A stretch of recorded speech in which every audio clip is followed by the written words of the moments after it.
في حلقة اليوم من بوتيك سندخل إلى بيت الجبنة الذي يحتوي 200 نوع من الأجبان المستوردة من أوروبا وأنحاء العالم، ويفخر باستمراريته وعمره الذي جاوز 200 عام. قرن من الزمن وهذا البوتيك يصنع الخبز، وهو الأشهر في أمستردام، والمحظوظ من الزبائن من يجد لنفسه دورا في الصف المزدحم ليحصل على رغيف تتوافر فيه ميزات كثيرة. ميليريو، البوتيك الذي صنع مجوهرات ملكات أوروبا منذ 5 قرون، فهو الذاكرة الحية لصناعة المجوهرات وخفاياها في القارة العجوز، حيث العائلة نفسها تتوارث اسما من ذهب.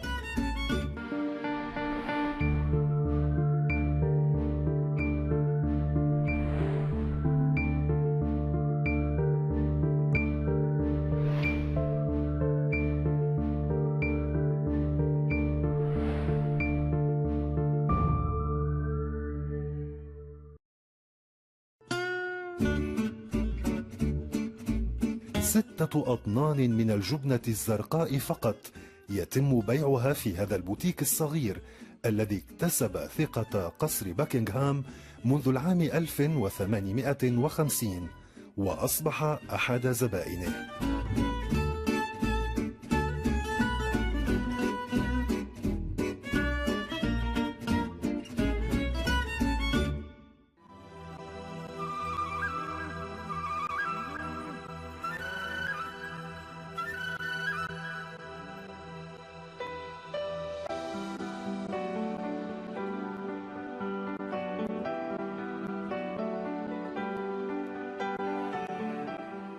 تغيرت طريقة التحضير، ولكن نكهة الماضي تتسلل إلى جبنة باكستون. لا يدعي صناعتها، بل يفتخر باختيار أكثر من 200 نوع من البلاد القريبة والبعيدة.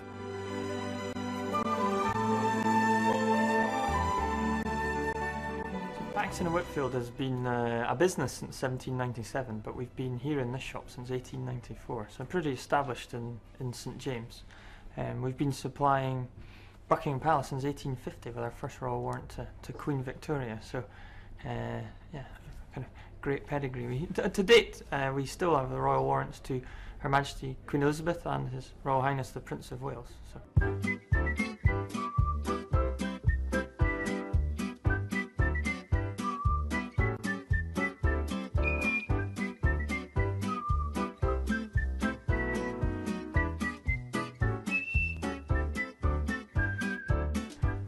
So our selection of cheeses is focused on European cheese. So predominant sales come from British and French cheese, but we've got a great following for our Spanish and Italian cheeses. We've even got a couple of Greek and Portuguese cheeses in there. So it's a fairly eclectic mix, but it is focused on European cheese. لن تجد في هذا الدكان سوى الجبنة. إنه مخزن النكهات وبيت الجبنة العالمي.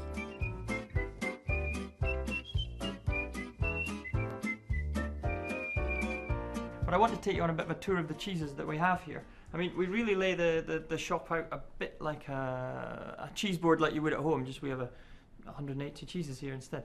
So we kind of split them up by category. So here we have our blue cheese fridge. Our best-selling blue cheese by a long way is, of course, our Stilton. It's a Cropwell Bishop Stilton. Cropwell Bishop are the Scales family, are 5th-generation Stilton makers. And actually, at Christmas time, albeit it looks like small cheese, we sell somewhere in the region of about 6 tons of Stilton in 3 weeks.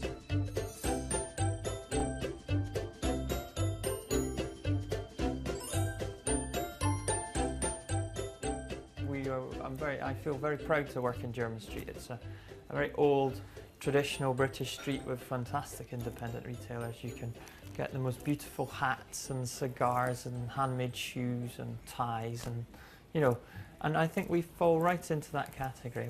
What gentleman doesn't enjoy a fantastic plate of cheese? Why do gentlemen like to buy cheese? Why? You want the honest answer? I think they shop with their stomachs sometimes.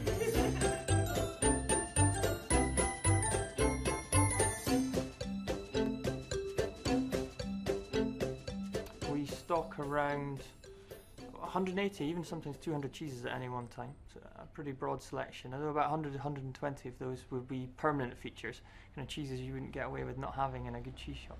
And then the others are products that come from whatever's new and interesting around. We're lucky we get a lot of cheesemakers that come in to see us and show us fantastic new products.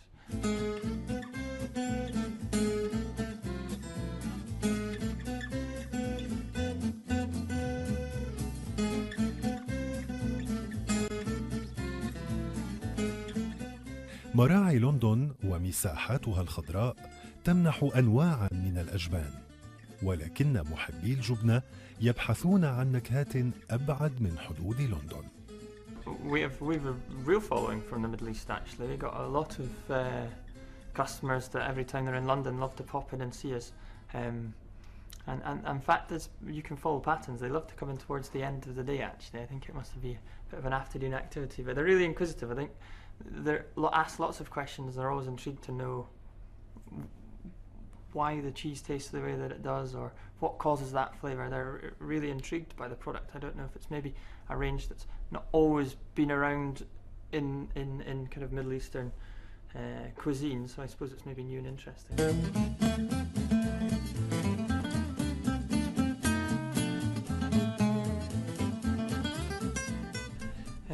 People often ask how old are the cheeses, and I think they're surprised to find out that cheeses aren't just as old as you might have thought. Most of the cheeses in this fridge here are about 5 or 6 weeks old, so they're quite young. And most of the blue cheeses that we mentioned earlier are around 10 to 12 weeks old, so no year-old cheeses there. But the old guys in the shop are the cheddars at a year and a half old, and the parmesans at 2.5 years old.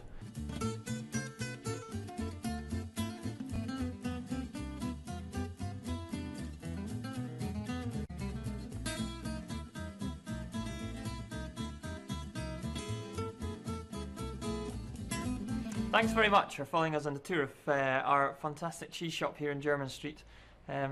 Paxton Whitfield would love to welcome you if you're ever in town, and maybe you can try a bit of this Red Leicester.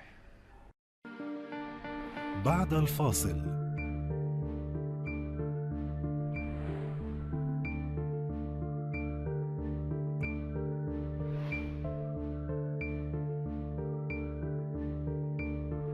Ja, daarnaast voedt het natuurlijk enorm. En het mooiste is dat je dan maar aan een paar boterhammen heb je eigenlijk alweer genoeg.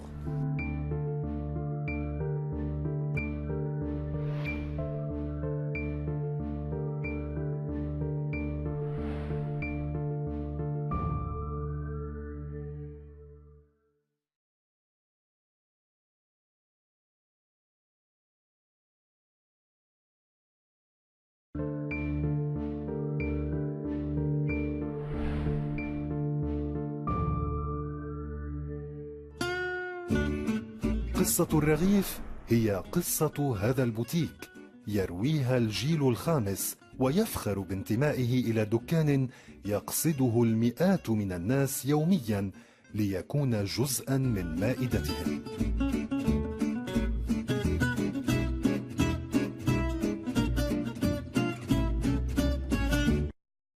Dit is de molensteen waar we de tarwe mee malen. De groeven snijden de tarwe stuk, het vlakke gedeelte maalt de tarwe.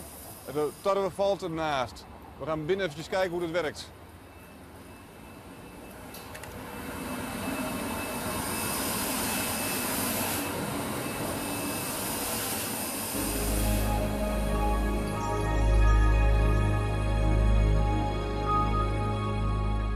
على القمح الخالص قامت أسطورة هذا المخبز في أمستردام.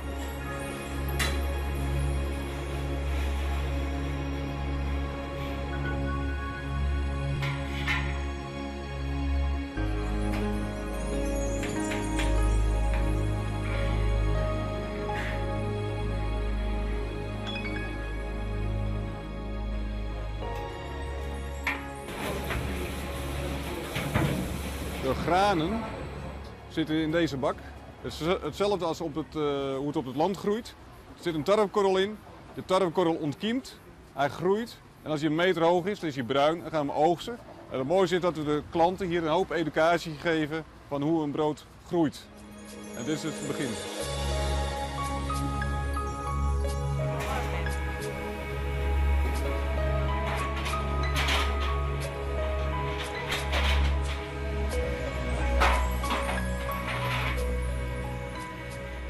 De bakkerij is gestart in eind 1800.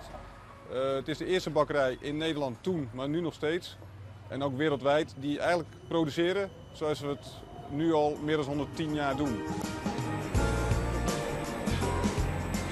العجين الذي يتناوله نيئا ينتظره الناس في الخارج خبزا ويقفون صفوفا طويلة للحصول عليه.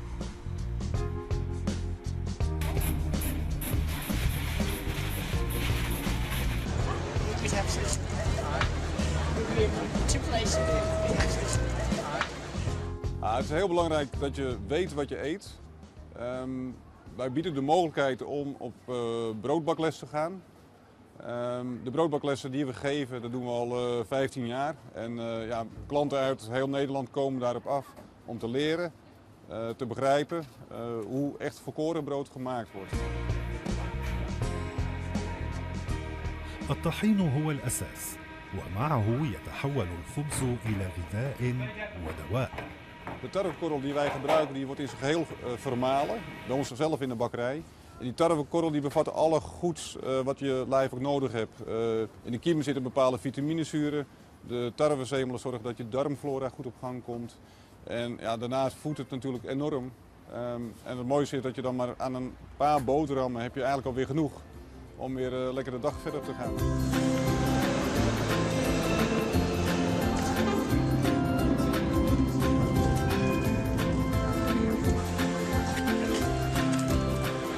Iedere dag bakken we voor bijna 2000 klanten zo rond de 1200 broden.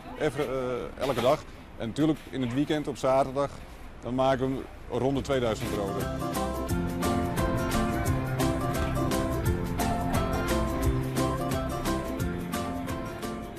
A.G. Dekker is in 1896 begonnen, op Driehoog achter in een flat.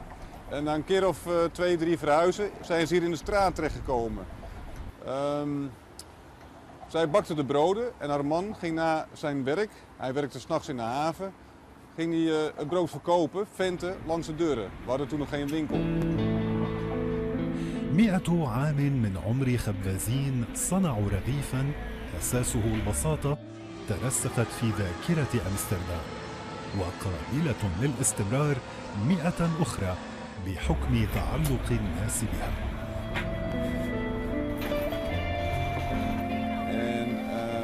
Ja, koekjes ook, die maken we dan, maar er zit een rietsuiker in plaats van gewone suiker.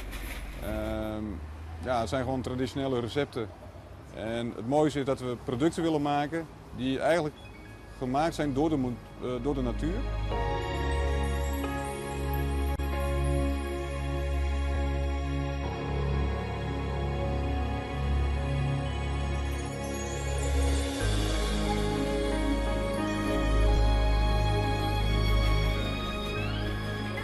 Wij zijn altijd erg blij als klanten eerlijk hun mening geven. En klanten kunnen natuurlijk dan ook komen met klachten, opmerkingen.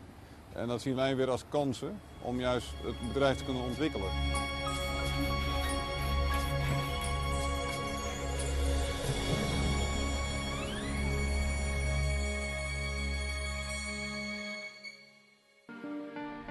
بعد الفاصل.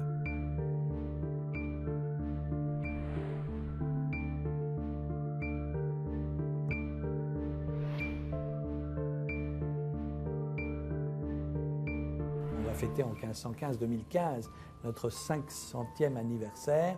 C'est quand même assez unique d'une certaine manière.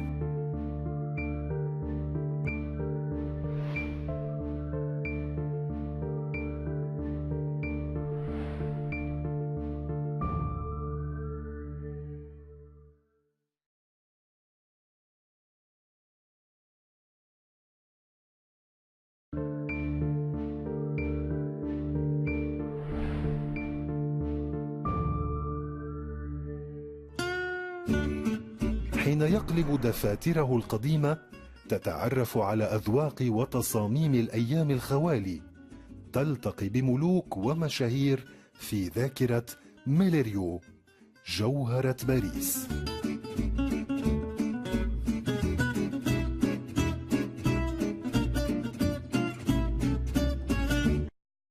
La première cliente vraiment importante, c'est Marie-Antoinette.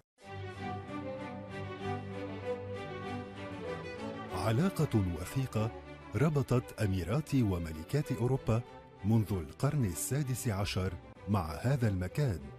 إنه دار ميليريو، الشاهد على 5 قرون من التاريخ والحكايات المرتبطة بأشهر النساء الأوروبيات. Alors, mon nom est Olivier Mellerio, donc je suis directeur général de Mellerio di Meller, qui est la plus ancienne société de haute joaillerie en France, puisque notre famille, venue d'Italie en 1515, a en fait développé son métier en France depuis cette époque.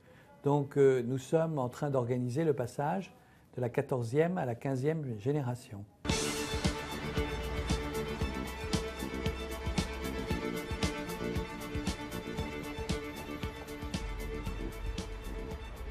On a un peu l'impression que Marie-Antoinette, qui lui, le jeune Jean-Baptiste Mellerio, qu'on appelait Miller d'ailleurs, qui est mort avec une fortune considérable, s'était mis sur le passage du carrosse de la reine devant les portes de Versailles, qu'il avait, par son bagou, attiré l'attention de la reine. Donc c'est une histoire qui paraît dans un des livres de la famille. Je ne suis pas du tout certain personnellement qu'elle soit vraie, parce que je pense qu'il avait déjà, à mon avis, ses entrées, la famille avait déjà ses entrées à Versailles et Marie-Antoinette était déjà cliente.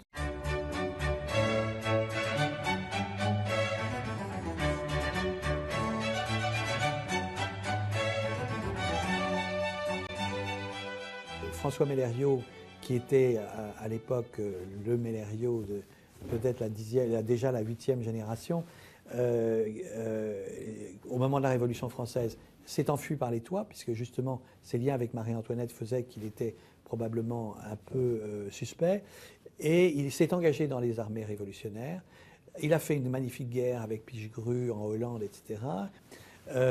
Il a pu tout de suite avoir les faveurs de toute la cour, la nouvelle cour impériale. Napoléon Ier, Joséphine et puis ensuite Marie-Louise ont été des clientes importantes. Et c'est d'ailleurs à cette époque, le Second Empire, où la joaillerie française dans son ensemble a pris le leadership sur la joaillerie anglaise, qui était celle qui dominait avant, et est devenue le leader mondial dans ce domaine. Donc c'est de cette époque qu'a vraiment émergé la haute joaillerie française.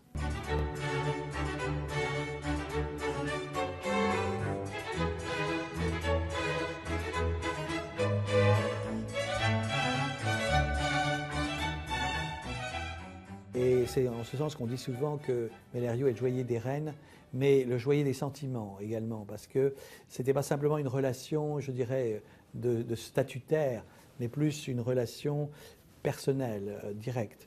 La maison Mellerio a eu la chance de pouvoir élargir sa clientèle, en fait, et ça depuis le début du XIXe siècle, auprès de toutes les grandes cours d'Europe. Hein, que ce soit la reine de Hollande, la reine d'Espagne, même l'empereur de Russie, la reine en Angleterre, en Suède, enfin, toutes les cours d'Europe ont été clientes et c'est encore le cas aujourd'hui. On voit dans les grands mariages que très souvent les familles portent leur diadème et donc beaucoup sont de chez Mellerio.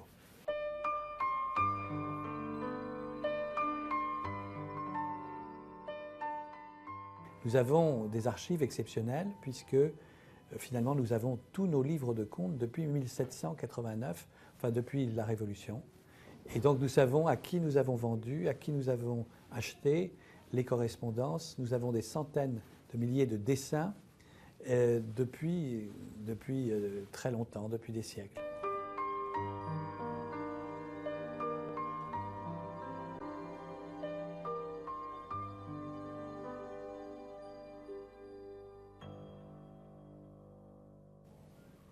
Et nous sommes d'une certaine manière la mémoire vivante de ce métier de la joaillerie, l'orfèvrerie en France.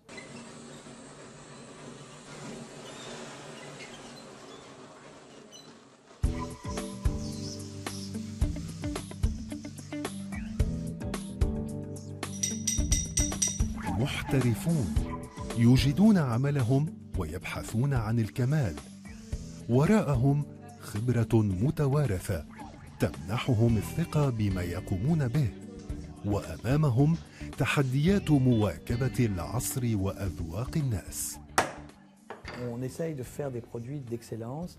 Et en plus, je pense que, comme vous savez, nous sommes une maison intégrée, c'est-à-dire que nous avons à la fois la création, la fabrication, mais aussi la vente. Donc la relation personnelle avec les clients, la relation est très équilibrée. Il y a un respect mutuel entre le client et son fournisseur ou le créateur.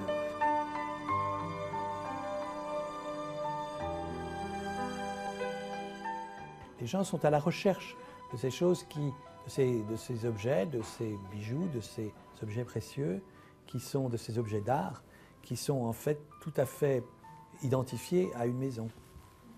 La reine Margarita, elle a reçu de son mari un diadème sur le thème de la rose sauvage. C'est-à-dire que vous avez des lilas et juste au centre, il y a une rose sauvage.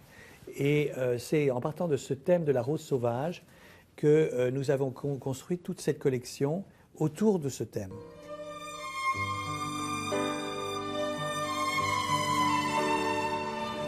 Donc notre objectif, si vous voulez, c'est vraiment de rester au sommet de ce métier. Nous l'avons été depuis des générations et il faut que nous restions, je dirais, comme une référence en termes de qualité.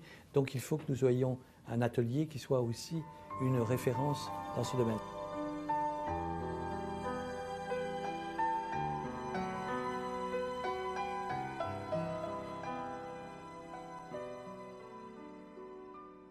On va fêter en 1515-2015 notre 500e anniversaire. C'est quand même assez unique d'une certaine manière. Eh bien, je crois que ça tient à cette rencontre entre le métier d'art et puis la relation client-créateur.